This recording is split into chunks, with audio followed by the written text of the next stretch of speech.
देख रहे SMS TV news, जनता की आवाज और जनता के साथ SMS महापालिका आणि न्यूज। ठाणे शहर पत्रकार दैनिक पत्रकार संघ यांच्या संयुक्त विद्यमाने आज या ठिकाणी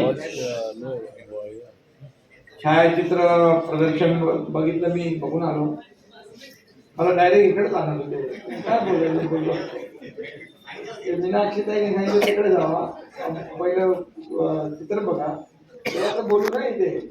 दिलीप मला सांगत होता पहिलं इकडे चला, सत्कार करायचा होता,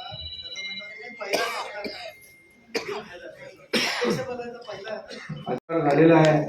त्यांचे मी मनापासून अभिनंदन करतो आणि माझ्या सगळ्या लाडक्या फोटोग्राफर पत्रकार मित्रांनो, आज तुम्हाला जागतिक छायाचित्र दिनानिमित्त मनापासून शुभेच्छा देतो।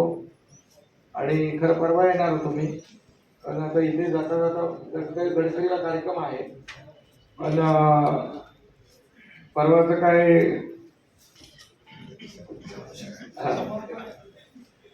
आज योगायोग आला आणि आपण भेटलो।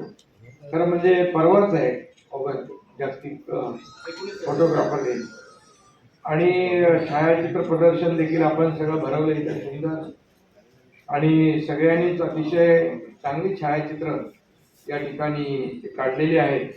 आणि बघितली म्हणजे छायाचित्रकार आता एक चित्र काढतो, पण तो 1000 शब्दांनी व्यक्त होतो। म्हणजे एक छायाचित्र मध्ये किती पावर असते ती आपल्या इथं छायाचित्र पाहिल्यानंतर आपल्याला बघायला मिळाली। आणि एक तर आपलं ते रेल्वे कुठलं ते BST रेल्वे स्टेशनच्या वरचं ते एक फोटो काढला आणि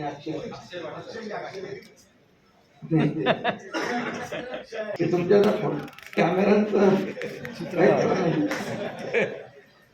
आणि खरं म्हणजे आयुष्यातील आनंद जसा चेहऱ्यावर लोकांच्या दिसतो, तसं दुःखाचे क्षण टिपण्याचं काम देखील या छायाचित्र प्रदर्शनामध्ये पाहिले। कोविडमधले काही फोटो पाहिले आपण, आणि कोविडमध्ये देखील पत्रकारांनी जीव धोक्यात घालून काम केलं। अनेक पत्रकारांना कोविड झाला, पण मी सगळ्यांची सोय केली होती। म्हणजे पहिला अक्षय भाटकरच होता, आणि अगदी त्यांना सगळे रेमडेसिवीर पासून टोसलीझुमाब पासून सगळे इंजेक्शन, आणि कुठेही काही कमी पडलं नाही तुम्हाला, बरोबर ना। आणि त्यामुळे पत्रकारांनी देखील त्यावेळेस फार कष्ट घेतले, आणि आमच्या काही पत्रकार भगिनींनी देखील चांगले फोटो काढलेले आहेत आणि पाहतोय। मला वाटतं जेव्हा कसाबचा हल्ला झाला मुंबईवर, तेव्हा कसाबचा फोटो देखील टिपण्याचं काम टाइम्सचा काय नाव श्रीराम वेर्णेकर यांनी तो कसाबची ओळख पटली।